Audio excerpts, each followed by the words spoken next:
Happening now. We want to welcome our viewers from across the United States and around the world. This is the EdTech Situation Room.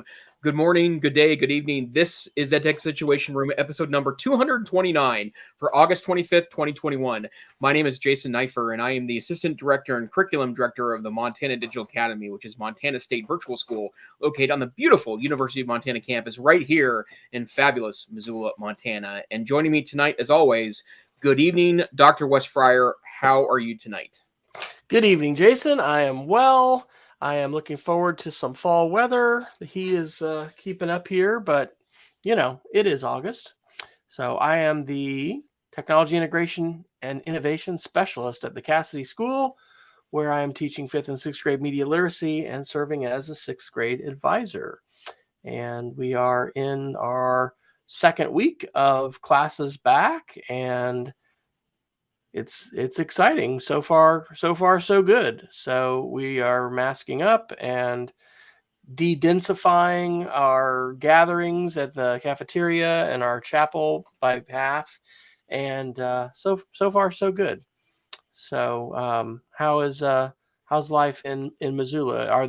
Have the rains dissipated all signs of fires, or is there still some smoke in the area? Today the smoke was, in fact, now that you mentioned that, I might go check out what the air quality is. It was a little hazier today, and they did downgrade the fire condition from a 5 to a 4. 5, I think, is the top of that category, and 4 is just really darn bad. So and nope, it looks like in Missoula things have been cleared today, so that's good news. So the haze wasn't well, no, now I'm looking at this. It's definitely higher than it was earlier today, but still in the green category. But yeah, there's still very much a fire situation in the broader U.S. West, but a little better here. So the weather's been nice and temperate in the last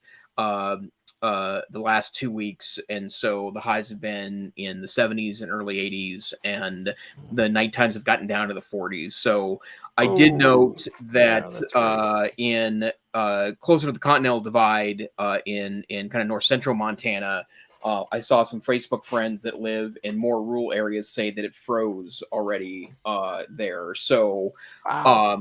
And there were a lot of memes going around about getting your garden taken care of for those that have food gardens. But you know, we're very thankful that fall is coming, and that means that fire danger should die down. And although I work for a virtual program, I'm located on a physical campus. The University of Montana is a large Tier 1 research university, one of 2 flagship universities in the state of Montana. And so it's freshman orientation week at the University of Montana. So tons of people running around in maroon t-shirts, and students and their parents coming on campus for the first time. And I have to say, I took a little walk as I do lunchtimes around campus, and I like the energy of orientation week, because I remember that first week I was in college, and very fondly remember that first week I was in college, and I went to a much smaller institution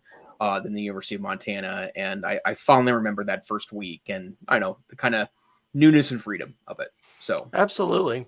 Well, there definitely are still a lot of question marks. Our daughter is involved in recruitment. They don't call it rush, because I don't think any goldfish are, offered to new folks signing up these days. It's just gotten so easy. It's so easy on these kids. No.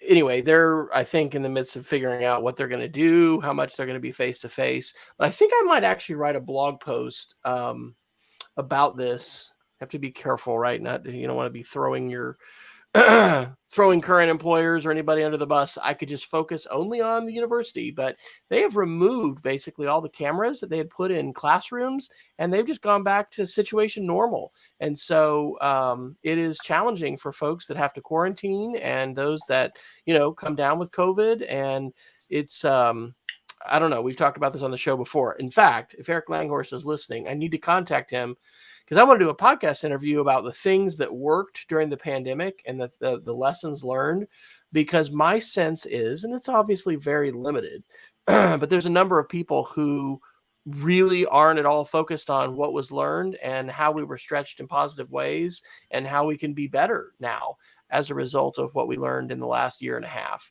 And so anyway, through the eyes of my daughter, who is a college junior, it's unfortunate to see, I guess, that at least in the case of her university here in central Oklahoma, it looks like they just kind of decided COVID's over, and it's not.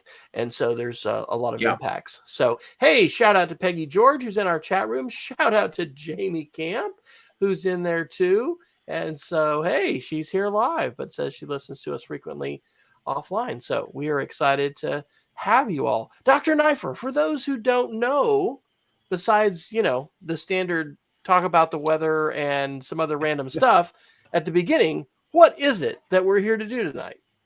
The EdTech Situation Room is a podcast where we take kind of the headlines, everything from breaking news to thought pieces, and we kind of shoot them through the education prism to see if we can't provide a little clarity and maybe some movement where it needs to happen in really all levels of education. And this week we've got a number of topics we will likely talk about.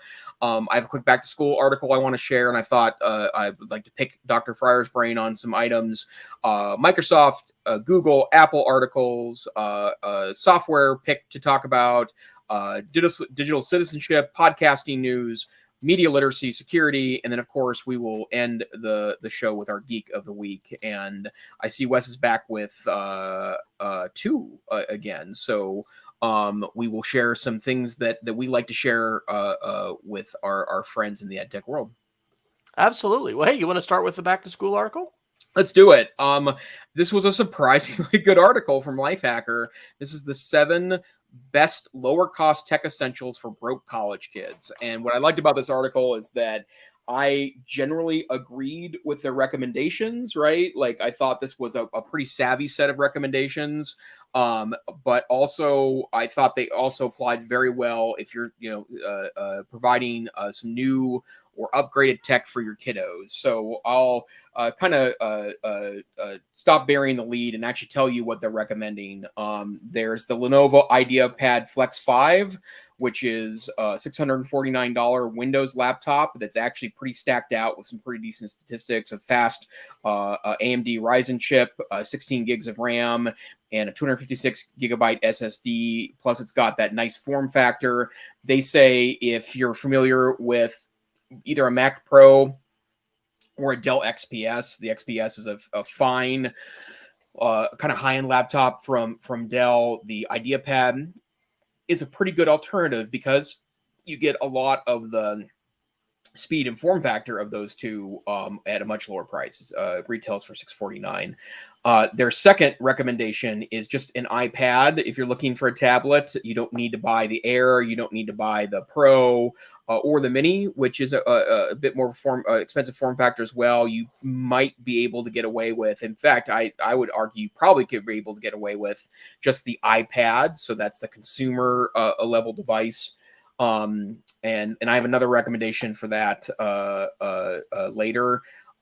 Refurbished MacBook Air M1s, the new M1 chip, which we've talked about, probably a dozen times here on the show, and both Wes and I are using M1 chips now on a fairly regular basis. And I now own 2 devices with M1 chips in there. You can buy them refurbished for as low as $849 directly from Apple. It's a great deal to buy Apple refurbished stuff. And then you can also buy used ones for sometimes as low as $700. A used Windows laptop, and their recommendation is the 2 to 3 year old Lenovo ThinkPad X1. And they have a great article about how to buy from trusted sources. And I think Wes and I actually would make the same recommendation here. The a Chromebook they talk about they're talking about the Lenovo Flex 5, which is not one I've personally used, but I understand has pretty solid specs behind it. And they also make some other recommendations that I don't think are as important, like a Bluetooth speaker, earbuds, wireless earbuds, etc. So I would just add a couple other notes to that. It's just a different game than it was 10 years ago, I think, when you're buying hardware. Not only is there very good laptops in the $500 to $1,000 range, including that refurbished Mac M1. I think that, in fact, I looked earlier on the Apple refurbished store, and one of the MacBook Airs was $849 for a refurbished version. And buying refurbished from Apple is amazing. I've bought probably 4, maybe 5 items from the refurbished store, and as it turns out, 2 of those 5 had issues. They were returned because of there was an issue with the hardware. They didn't spot something when they were going through their refurbished process, but as it turns out, when I took it back to, in both cases, an Apple store, they gave me a new one for free. They said, "Yep, it's the same warranty." They oftentimes fix the hardware so it looks brand new, and it's just a really, really impressive way to go about refurbish. But the thing I would also suggest is Swappa. We've talked about Swappa in the past. It's a kind of a used marketplace, and I'm now 5 for 5 on buying Swappa devices for me and my family. I think I mentioned this earlier this year, but I did, when I kind of went all the way back into the Apple architecture earlier this year, I did buy a iPhone XS. So this is a 3-year-old model now. I think it was 2 years old when I bought it earlier this year. And I got it for pretty close to a third of the price than I would have gotten brand new. And the battery is a little worse for wear, right? But I was able to buy a higher storage model. And at some point, I'll probably get the battery changed. I'll go directly to an Apple store to do that. I think that's the best way to do that, as opposed to going to a third party. But that'll cost me $100, and that phone will go for a while because Apple updates their software on older hardware. I did the same thing with an iPad earlier this year. I ended up buying an iPad Air 3rd generation, so that's 1 generation back. It was a 4G model because I wanted to have I have a cheap data plan on T-Mobile for a mobile device like that. It cost me $10 a month for unlimited data. I like being able to bring an iPad when I don't want to carry anything else. I don't have to worry about Wi-Fi because it just works to jump on the network. And it turns out this thing only had 25 battery cycles on it, so it was practically new, and I got it for about half the cost than a new one would have cost. And so I think, being savvy about that, I just feel like there's a lot more options than trusting, a sketchy seller on eBay. There's just a lot of great options now for that. So do you have any suggestions, Wes, on inexpensive hardware to look at? It is a little interesting for an inexpensive hardware article that we're recommending the MacBook Air, but it is a great investment in terms of return on investment. And Jamie and Peggy and I have been talking in the back channel here. Yeah, it's a phenomenal laptop. I like their last suggestion, which is iPad. What is it? AirPod Pros are the flagship for noise canceling, but they're like $250. So they highlight for about $112, half price. You can pick up the Beats Studio Buds. And I know she's not listening to the show, but we have a daughter whose birthday is coming up, and we had got some Amazon, relatively inexpensive. I want to say probably like ballpark $40 headphones. They weren't noise canceling, but they didn't really, I don't even know if they lasted a year. So I'm glad to hear that. And it is really important to be able, I say that as I'm using my, $5, without the cover here. Anyway, yes, I need to invest in something a little bit better. But there's lots of folks, as far as all the video conferencing that people do, not just enjoying music, but being able to, effectively communicate with folks. And have you tried noise canceling anything yet? Have you experienced those? Because I haven't tried them yet. Yeah, I have a pair of Anker, I guess over the ear headphones, so the big headphones that have a noise canceling feature. And Anker is I would call it a budget premium brand. The stuff is pretty good, but it's going to be vastly less than Sony or Apple, and they're pretty great. And I know the noise canceling on there is not quite what you would get on any of the Apple stuff, but it's pretty great. So Yeah. Well, we may be able to encourage Jamie to take the plunge with Swappa. My Gen 3 Apple Watch, I picked up on Swappa. I've sold MacBook laptops. I've sold old well, I think I sold our Xbox actually. I've sold an old Apple router, and then we've bought probably at least 3 iPhones on it. So haven't gotten burned, and yeah, it's worked great, and it's really fast too. So and of course you can see all the prices. Like if you're going to sell something, you rate what your condition is and exactly with the model, and so you can see what things have been selling for that. right. So you can price yourself right in the market, and I just can't say enough about it. I think it's phenomenal. And the point too is, do you need brand new technology? Now I say this having a nice M1 Mac, but school got that. But we're thinking about college, for our youngest who's a senior. I think an M1 Mac will be a great investment. we did splurge for my wife and get her a new Apple Watch. But I mean, I am super happy with this one. Yes, it would be nice to have some of the latest features, but for a heck of a lot of us, we don't actually need the latest, the greatest, if you're just a couple years back. And to your point for your iPhone, Jason, that's great. I mean, being able to pay a third of the cost, just a year or two after release, it's superb. So, if you want to throw off the consumerist, hey, you have to have the latest thing. I know that vibe might not resonate with a lot of listeners who are into, being the Apple fanboys and all that kind of stuff. And I love Apple stuff too.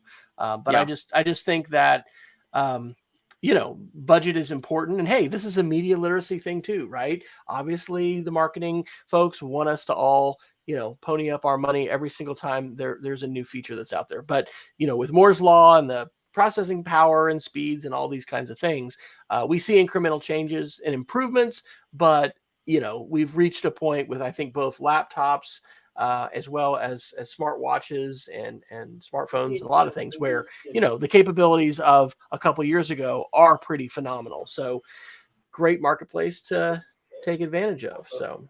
Yeah, and a couple other quick swap notes. I'm glad you mentioned selling on there, because that was the deal I made myself with buying that used iPad, was that I had to sell stuff to get that. That was the deal I made myself, and I'm selling an iPad that was in excellent condition but wasn't being updated anymore. It's an iPad Mini 2, and I had 2 cell phones sitting around that were older but still had enough value in there, and those 3 things together purchased my iPad Air. So I think that that's an important exchange too, and there's good environmental reasons to do that as well. All right, sounds good. Well, hey, let's talk a little security. We visited rather extensively last week about the T-Mobile hack. I think Friday, T-Mobile came out and said 50 million customers affected. I found several articles, but I'll put in this Los Angeles Times article, which is outstanding. It's titled "Hackers Stole Millions of Social Security Numbers from T-Mobile. What Should You Do?" And this is from August the 18th. So one of the things that's highlighted in this article and others is the threat of a SIM swap attack. You and I, who knows, we may not be the victims of a spear phishing attack where someone is specifically going for us, like that happens to journalists and politicians and other people. But the stakes are pretty high. There's a citation, I think, in this article that a journalist actually had a Coinbase account that was connected to his email, and by taking control of his SIM card, the hacker was able to get control of the Gmail account, so they were able to get control of the Coinbase account, and it was a cascading series of real big headaches and problems with bank accounts being accessed and all kinds of things.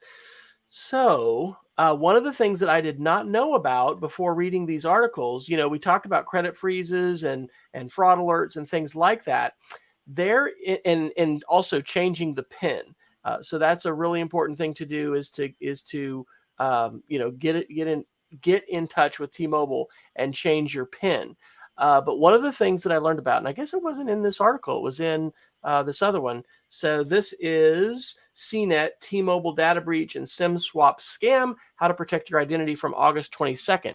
T-Mobile has a free service. Now, as a result of the hack, they're allowing customers to sign up for like a year's free, protection services and whatever. But this service is something that we could all, have signed up for at whatever time. And it is called Account Takeover Protection Service. In fact, I'm going to drop that link directly into the chat. I don't know if you've heard of this before, Jason. So this account protection, you have to activate it per line, but it gives you the highest level of protection as far as your account stuff being changed. And a lot of us use two-factor authentication. I know Jason put an article in tonight we might talk about with YouTube creators. We should be using two-factor authentication, but the worst kind to use is text messaging or SMS-based authentication. So one of the things that the CNET article and some of these other recommend is that you change your two-factor authentication or your multi-factor authentication from text messaging, which kind of seems ironic because it's your cell phone, but that's not as secure, and move that to something like the Google Authenticator app. I like a service called Authy. You can use your password manager to create a multi-factor, authentication code. And so anyway, there's a lot of other options, but the point is it is insecure to use your text messaging as your authentication mechanism. And there's so many people affected by this. And I was talking to my kids, this week we're back to school talking about passwords. And for the first time, we required all of our middle school students, grades 5 through 8, to go ahead and change their password. And a lot of them had never changed it from elementary school, when there was a very simple formula we used because we had, teachers wanted to make it easy, yada, yada. So, having my keys out saying, look, are you going to leave your house keys laying around? Are your parents going to just lay the car keys around, or just leave them, in the car? Hopefully not. I know people that have gotten their cars stolen, neighbors of mine, actually. But anyway, those aren't safe things to do. So just a reminder, we talk about security a lot. It's a really important issue. And had you heard of this account takeover protection service from T-Mobile? And is that something maybe you'd already signed up for or learned about as a result of the hack? I had not, and I will do so. And obviously I've been keeping an eye on this too, because I've been a T-Mobile customer since, actually I think it might be 5 years now. 2016, I think, is when I moved over. And to be honest, I've never been this happy with a mobile company. And even when they're slightly annoying, it's never as annoying as my experience with other providers, is what I will say. I won't even mention their name, right? Other providers. But the question I have for you, Wes, we had back channeled about this over the weekend. So you had received a text message saying that your account information was compromised. Was that before you had contacted them or after you'd contacted them? I think it was right after I had contacted them. We had another weird issue, which turned out to be my son wasn't able to receive text messages from her. And when you send a text message, like, it could actually be going to an email address or the phone number or iMessage. And anyway, they got that resolved. But like, I asked for a callback. It took like 3 hours for them to call me back. And I talked to him about that. Then I also said, and on the hack issue, and we changed the PIN over the phone. And then I received the text message. So I don't know if it was related to that. There's some other articles out there where people are complaining about the poor communication that T-Mobile, did through this and still has done. But yeah, I received a message where they assured me that my social was not compromised and no financial information. But this might be the first time I've heard of the IMEI number, which is the specific number of your phone being compromised. And so anyway, with some of this, it's driver's license, birthday, social security. And then one of the other things that they're saying in these articles, besides changing your PIN and considering changing your two-factor away from SMS or text messaging to another method, is also changing your security questions. And that's something else just to keep in mind, because a lot of us probably, I'm going to do, I'm doing my dog's name for my security question or whatever. Again, once it's been hacked, it's out there. There's this vast trove of information that hackers have about us. And so They all line up together with your phone number probably and your email address. So that's something else that they recommend is changing that. So Yeah, I still need to take some more action on this. I know you me too. were quick to take some action. So, hey, that's a very practical way that the EdTech Situation Room may help you in your life, right? I mean, if any of us can help our families, ourselves, avoid identity theft, protect ourselves in this, increasingly digitized world, then hey, yay, victory for the EdTech Situation Room. You're getting your money's worth, which is free. So anyway, you're getting more than your money's worth as a result of the show. Yeah, and we're not even advertising, so we're not even taking your data either. So that's right. And the other thing I would also say too is that to borrow a phrase from Wes, it's a sign of the times, right? And that this is a particularly large one and a particularly terrible one. But I mean, I've had to deal with minor ones of these, a dozen times over in the last 5 years. And although it's a big bummer, I think being you can definitely take steps to be safe. That we don't want to diminish that, but it's going to happen even if you're being ultra careful, because it's not all up to you. It's up to a lot of other actors working together to create a safe environment. But I would also say too is that you invest the time to make sure you're safe after it happens as well. Yep. And password manager, that came out before it's like the dead horse that we beat, but use your password manager and change your, duplicated and compromised passwords. So end of rant. Where should we go next, sir? Well, let's talk about some more traditional tech stuff here. Well, let's go through the kind of Microsoft, Google, Apple articles. So a couple of Microsoft things to share today. First and foremost, we've mentioned a couple of times that Windows 11 is coming at the end of 2021, and it's still not entirely clear to me.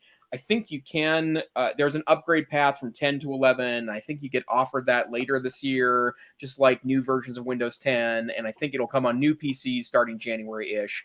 But if you're curious about it, and especially I would guess that IT people might be interested in this, to start to experiment whether or not you want to move to Windows 11, sooner or later. But you can download an ISO, so that's basically a CD-ROM image, although most people put them onto USB devices now. But you can download an ISO now from Microsoft and install it from fresh. And there's a great article from PC Gamer on August 20th. If you're not familiar on how to do that, it'll walk you through the steps to take. And to be clear, don't do this on a production laptop, right?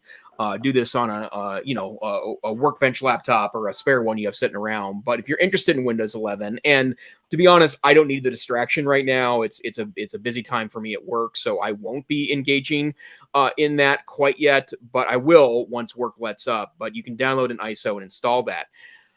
That link will be in the show notes if you're interested. But the other one I think is a little more interesting is Geeky Gadgets reported on August 20th that Windows 11 has an interesting feature right now in these early betas that makes it difficult to change the default browser. And it's a little more subtle than they just make it difficult. And let me kind of explain what I mean.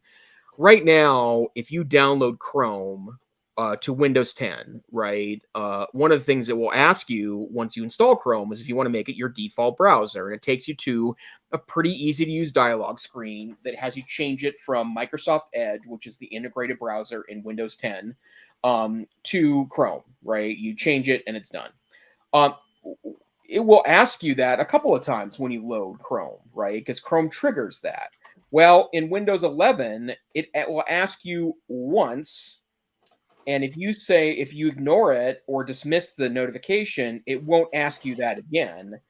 But it's not a one click to move it to another browser like Chrome or Firefox. You actually have to go in and associate all of the things that a browser opens, including PDFs and HTML is an example of something. You have to associate it with individual file extensions, which in my humble opinion is an absolute mess, right? And it kind of harkens back to when Microsoft first started bundling Internet Explorer and there weren't a lot of market alternatives, and Microsoft was kind of putting barriers in your way to utilize a third-party browser. they got the snot suit out of them for antitrust stuff, and they had to pay a lot of money and kind of unbundle the browser. Even though they included a browser, they had to make it easy to switch. And so I wonder if this is a harbinger of things to come. My guess is that Microsoft will step back on this, because this seems like an easy target for people to freak out, right, when Windows 11 becomes a reality. And to be honest, like, I'm pretty tech savvy. I'm also kind of lazy, right? Like, not that I would want to use Edge as my primary browser, although I will say I do use the new version of Edge, the Chrome-based version of Edge, way more than I use old Edge. In fact, I've got it installed on all my Macs. That's how much I'm using it. I like it. I think it's a decent browser, but I do think it's a bad call on the part of Microsoft to do that. They should make it just a one click. And I was just going to check this for sure, what these numbers look like, but the Chrome is still absolutely dominant from a browser platform standpoint. Second place actually is, second place is actually Safari, which I guess I'm not surprised about, just because a lot of Mac users are very dedicated to Safari. I don't care for it personally. And Edge is, as of right now, in a solid fourth place behind Firefox. So that's an interesting phenomenon for sure, but I think Microsoft just needs to focus on being a better browser than it does, playing kind of trickery on keeping you integrated there. So I immediately thought of Friends Don't Let Friends Use Internet Explorer, and that we've seen this movie before in terms of Microsoft trying to make it hard to change browsers. I actually Googled Friends Don't Let Friends Use IE.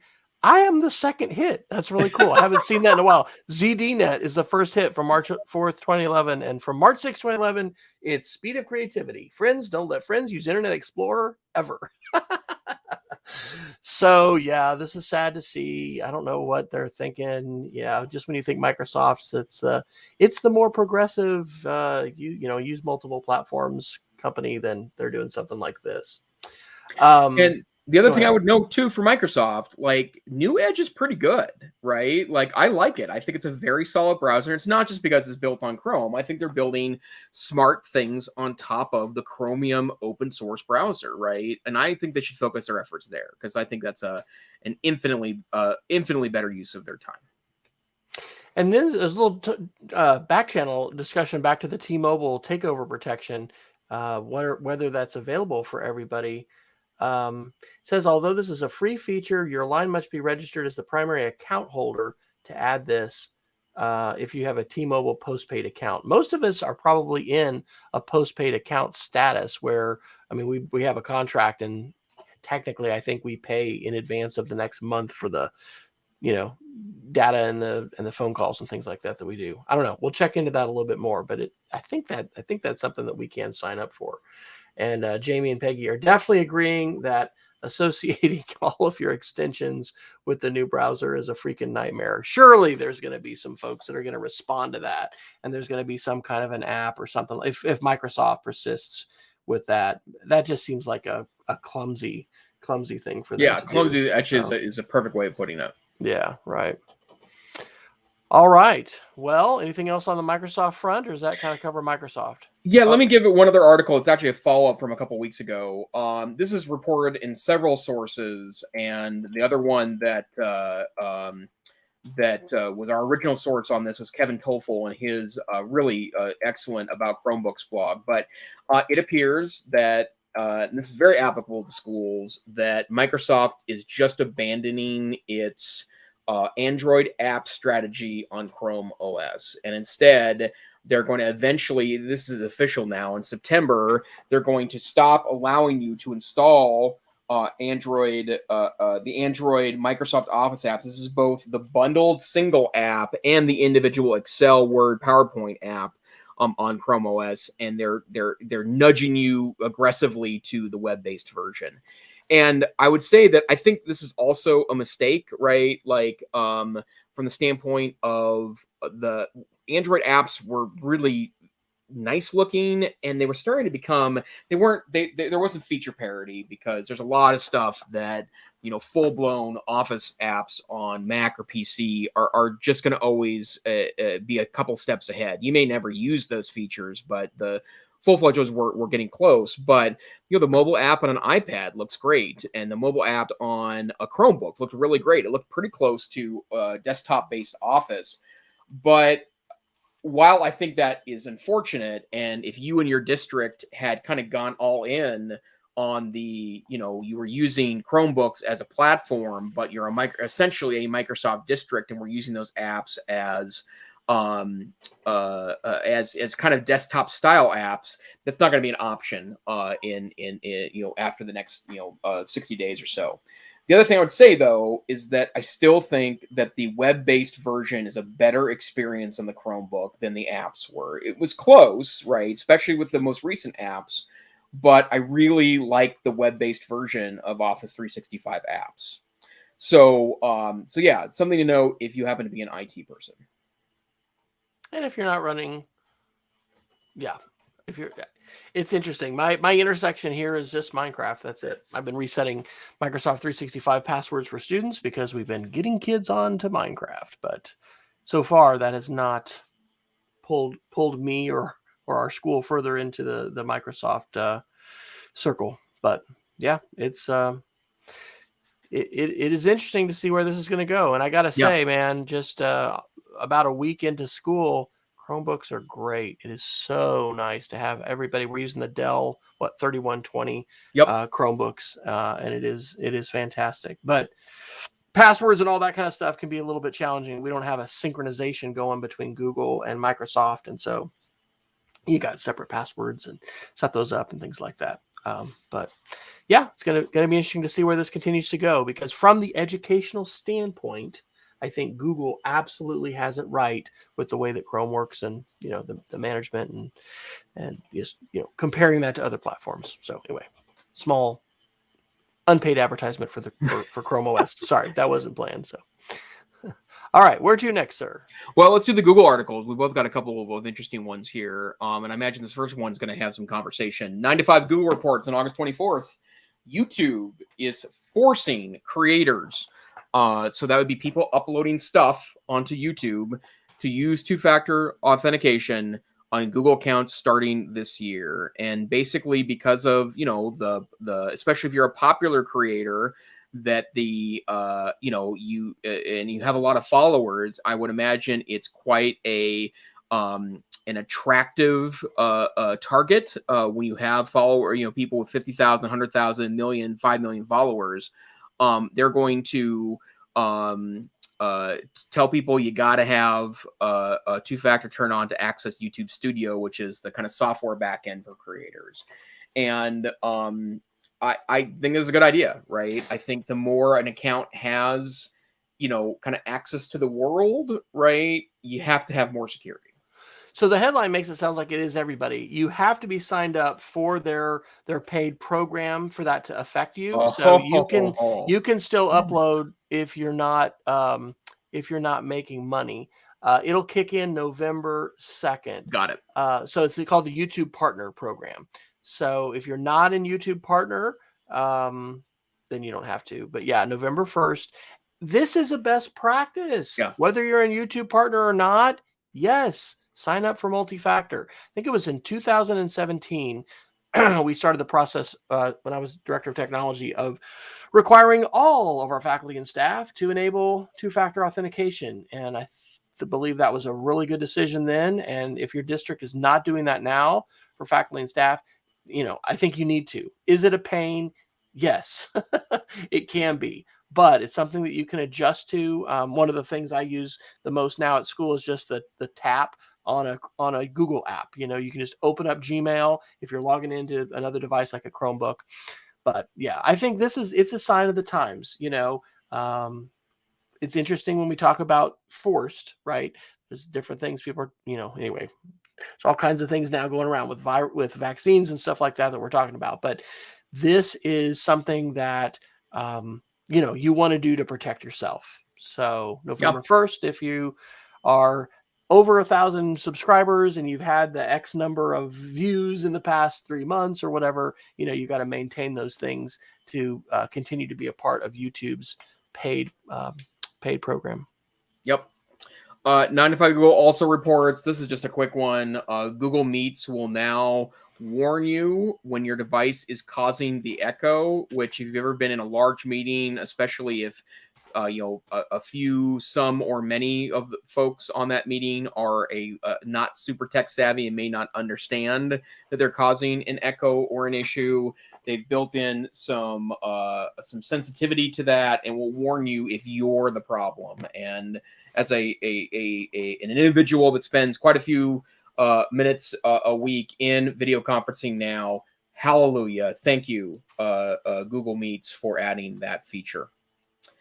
And then one other quick stat to share, 9to5 Google, which apparently I read a lot of, also reporting the YouTube monetization program. So as we were talking about before, 2 million creators now getting monetized. I would imagine that, the vast majority of them are getting small amounts of monetization. And then when you start getting larger followers, 5,000, 10,000, 50,000, 100,000, that's a lot more money.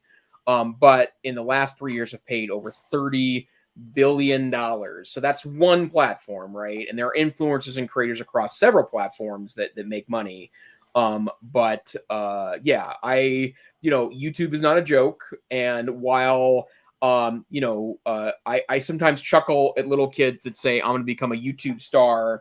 That's kind of akin to saying I'm going to become an NBA star, right? Like the chance of that happening is relatively low, right? But let's make no bones about it. $30 billion in paid money to creators means that, it's a $10 billion business a year, and that's nothing to cough at. Okay, you're making me drop another link in. I was almost going to do this as a Geek of the Week, but I watched this video this week from Veroniciem, who's a phenomenal YouTuber. It's about a 20-minute video. It's called Clickbait is Unreasonably Effective. This is one of the best media literacy videos about YouTube that I've seen. It's incredible the difference that a thumbnail makes. And he kind of calls it Clickbait 1, Clickbait 2. Like authentic clickbait is, I forget how he says it, but basically if it's bad clickbait, it's like misleading and it's manipulative and it's not, honest. But if you just have an engaging thumbnail that is more eye-catching and attention-grabbing and is really pointing people to what your video is about, I mean, he is millions and millions of more views, and it's actually making me think. Sorry, I clicked on it. Yes, you can.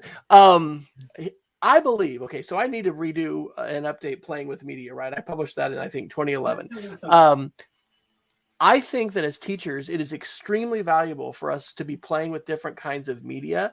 I think each of us should at least have a personal YouTube channel. At least a professional one that we have for school to be able to share, content that relates to lessons and things that we're doing. There's just so much to learn about literacy and communication. And I mean, you are 100% right. YouTube is not a joke. YouTube is legit. $30 billion in the last 3 years.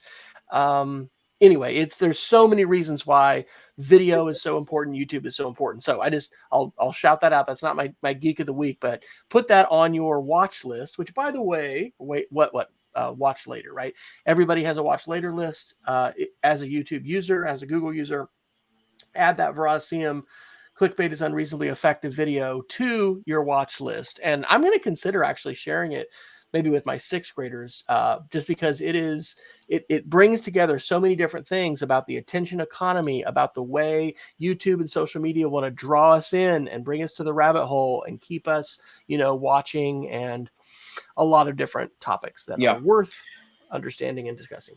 Well, and I've joked about in the past that, and it's only kind of a joke because once in a while we'll do these kind of a tongue in cheek in my day job, but I'm just reading the comments on this video. They're pretty funny too. But, we should talk about, how could you refashion and I'm a history teacher by training, right? Clickbait content, right? Like, how could you refashion Leonardo da Vinci learned to paint? You'll never believe what happened next. Or Harry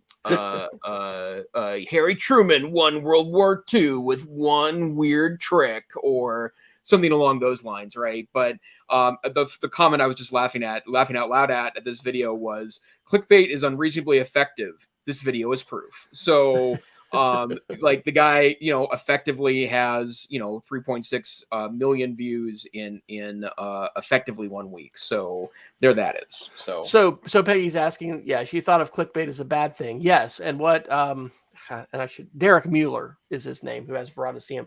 What Derek says is that there can be considered kind of two types of clickbait, and certainly the misleading, disingenuous, dishonest, manipulative. There's bad clickbait, but if this is A/B testing that happens a lot online with social media, right? Because the same survey, could be shared with these keywords or whatever, and it performs really differently. Politics, this is so huge, right? Every single political campaign today who's going to have a chance is going to be engaging and hiring consultants that are going to help with social media, and that are going to, use A/B testing to find out what are the best ways to reach different constituencies.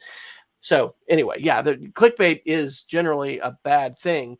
But yeah, watch Derek's video and let me know what you think, because it really is an eye opener, and it's got me thinking as he's telling the story of how it did for him, just realizing how much, like, you should spend as much time. I think Mr. Beast actually is who he interviews, who's like the number one YouTuber in the world.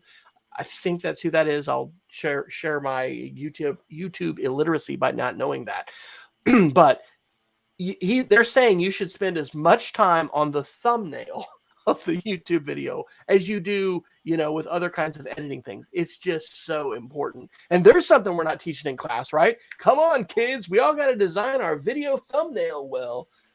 Hey, this is a big deal. And depending upon where you work and where you're going to work, that could be a huge part of your job, because it just makes such a big difference for the levels of engagement. So, well, and the other thing to know too is that there are some there's a lot of subtle clickbait in a shocking number of mainstream news sources. Oh my gosh! And I'll give you an example of this. If you go to a lot of local newspapers, right? I'm not talking about like tiny newspapers. I'm talking about like legitimate legitimate media sources, but ones that are looking to increase their clicks and have advertising on it. There's a service called Outbrain, which drives me crazy. It is a bunch of stuff that is, for lack of a better way of putting it, real clickbait stuff, but it's tricks like kind of low value content. It's oftentimes celebrity based, and it'll have headlines like, "You won't believe who got divorced," and then they'll have a picture of two people that aren't divorced, right? That are celebrities, right? And then you click on it, and then it's like a 70-page slideshow, right? And each page has 10 ads on it, right? So they're getting either clicks or ads, and they trick you into clicking on those ads sometimes by the next button, right?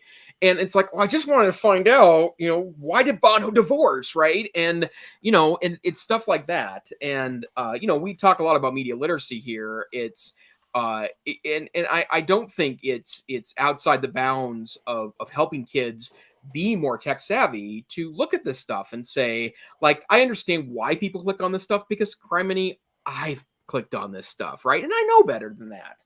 But, I think it's important to talk about.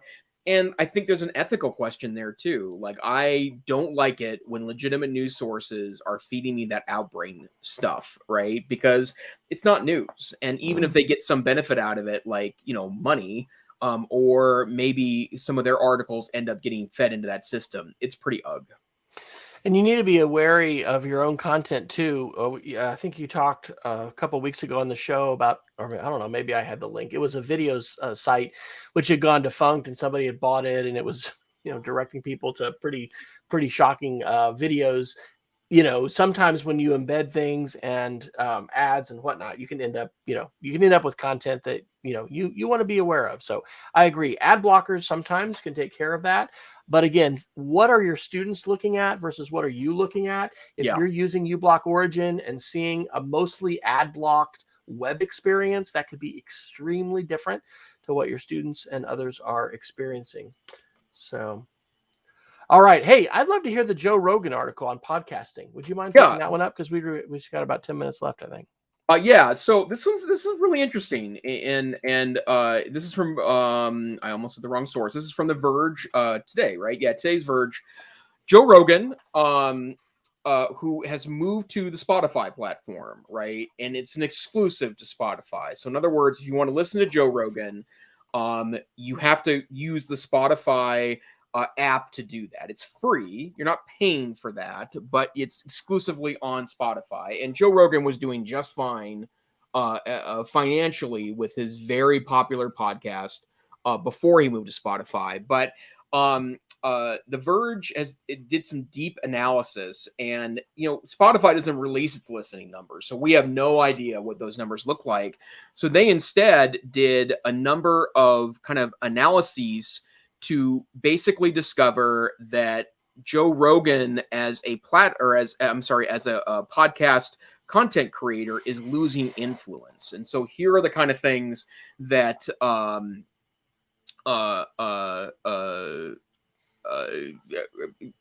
the kind of things they're measuring in order to determine that headline. Like, the words were there somewhere. As an example, Joe Rogan guests, right? Before he went to Spotify, or before he went to Spotify, they would gain, somewhere between 2 and just over 7,000 followers on Twitter when they went on the Joe Rogan podcast, right? Then he moved to Spotify.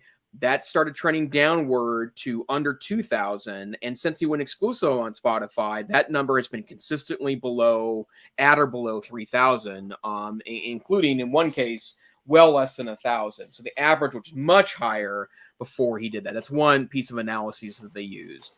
And then average Twitter followers gained by repeat guests, right? And they looked at 4 different individuals on there.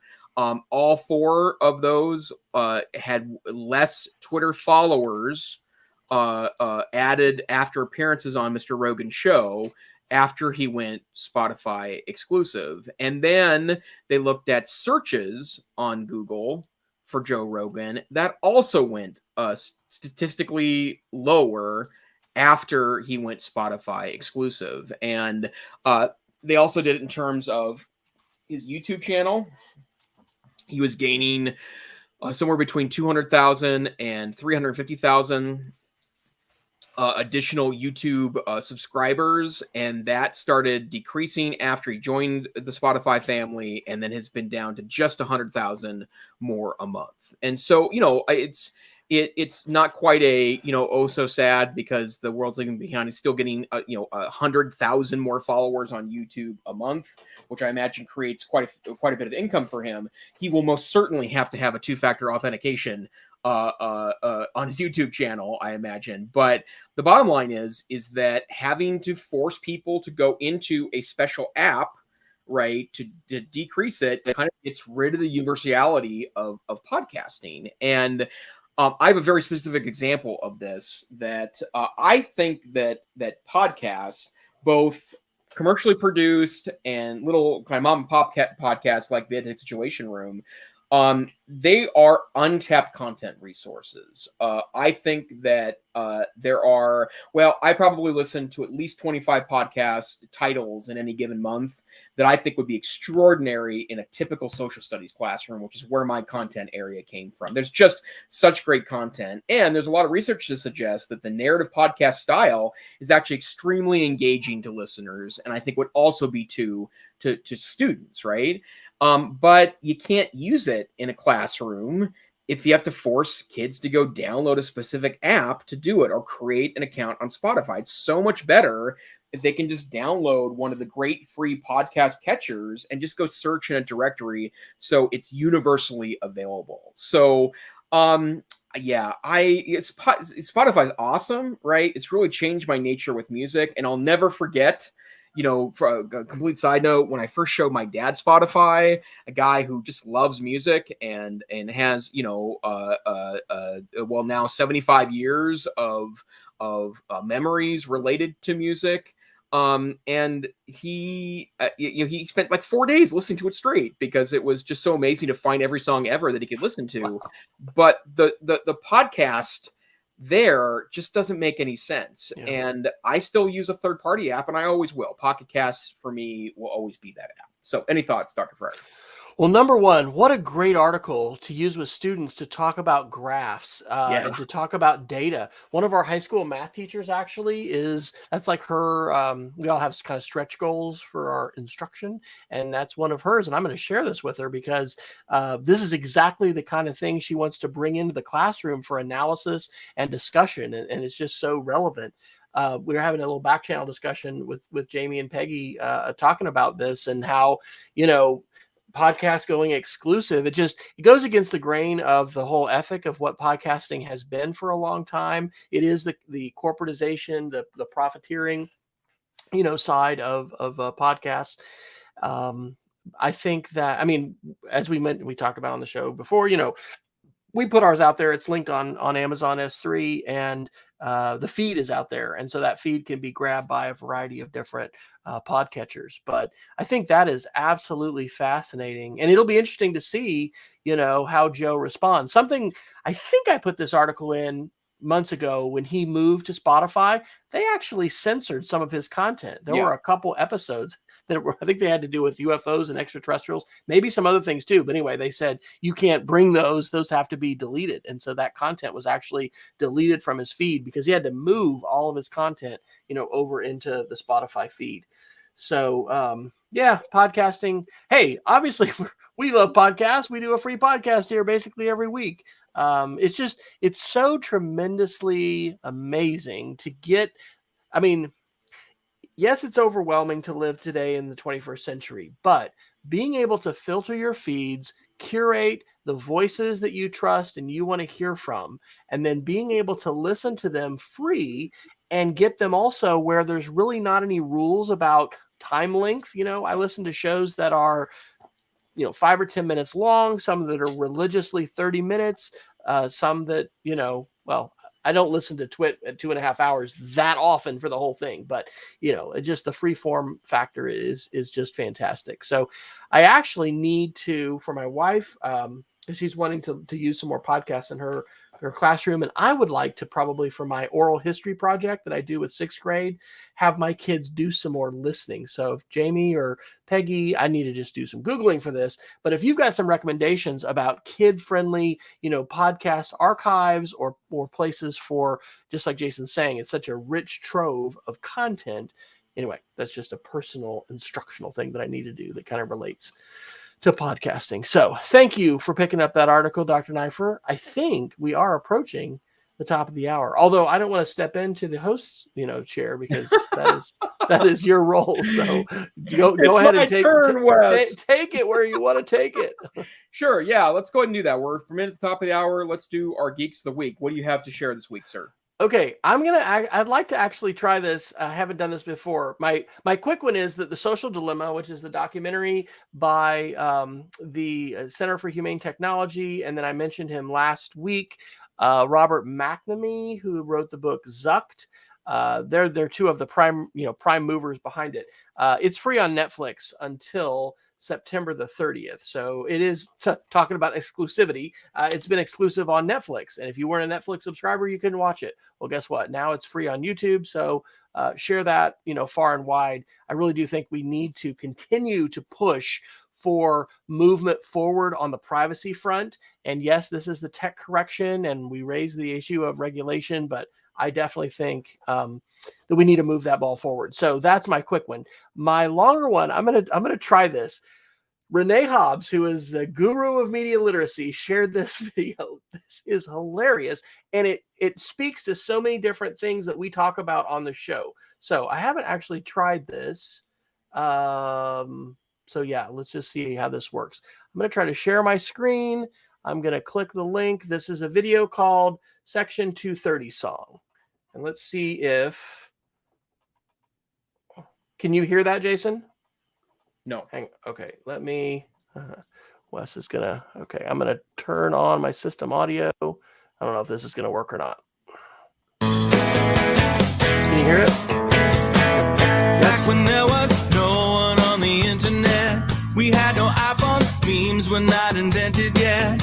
Congress made up a law to help it blossom and grow. So now I can't get sued for what my users say. That's why I own 2 spaceships in most of LA. All from winding you up and then watching you go. I just want to engage you with things to enrage you, to keep your eyes on your screen.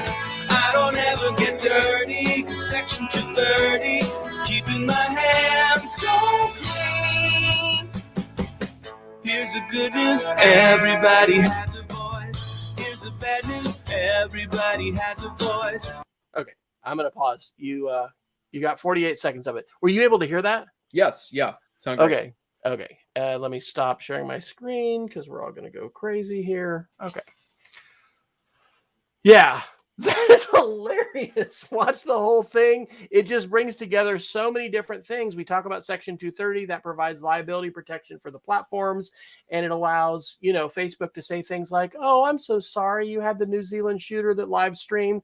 We're sorry. We'll do better next time." And there's no consequence or repercussion. So anyway, that is probably almost certainly pretty above most of my kids' heads, and I don't know. I may not show that in class, but if you're teaching high school, if you're teaching college, or you yourself just want to see a very witty and poignant, if I can use that word, musical and animated summary of the issues surrounding the attention economy, Section 230 regulation, the kinds of issues raised by the social dilemma, that's your video. And that, unfortunately, is probably my longest Geek of the Week ever.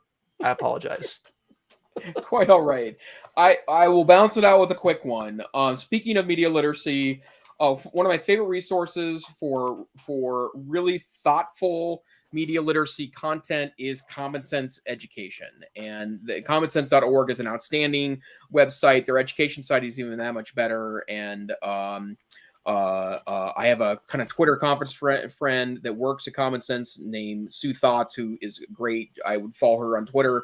She shares great content. But if you're looking for good digital citizenship, content for kiddos, and an organization that really gets it, right, that we need to be thoughtful about implementing these extremely powerful tools in our classrooms, commonsense.org/education, that's the place to go. Awesome. Well, Peggy said in the chat that The Social Dilemma is available on DVD, and she bought it. So there you go. There's a Peggy George Geek of the Week. Find me on wesfryer.com. Click the connect link. Let's talk barbecue. Yeah, we can do that later. And you can find me mostly on Twitter, Tech Savvy Teach, or my website, www.neiffer.com. Let's talk pizza, because that's what I'm into. So, but this isn't about pizza and barbecue. Sometimes it is, but this is the EdTech Situation Room. We are a once-a-week podcast that broadcasts on Wednesday nights at 8 p.m. Mountain, 9 p.m. Central, sometime in the middle of the night, UTC, if you happen to be on the other side of the world. But you don't have to visit us live. We wish you would, because our chat room each week features our chat moderator, Peggy. And tonight, Jamie joined us for a lively conversation in the chat room. If you can't join us live, though, you can find us on YouTube. You can find us on Twitter, EdTech SR. You can find us on Facebook broadcasting live. Or you can also go to any podcast app. Every one I try now, including Spotify for that matter. We're in their podcast directory. You can find us by just searching for EdTech SR. You can also go to our website, www.edtechsr.com, download tiny MP3s, see all the links we talk about, and view the show notes. We hope you join us live, but if not, please download. Thanks for joining us tonight. Stay safe, stay savvy. We hope to see you next time on the EdTech Situation Room. Good night. Good night, everybody.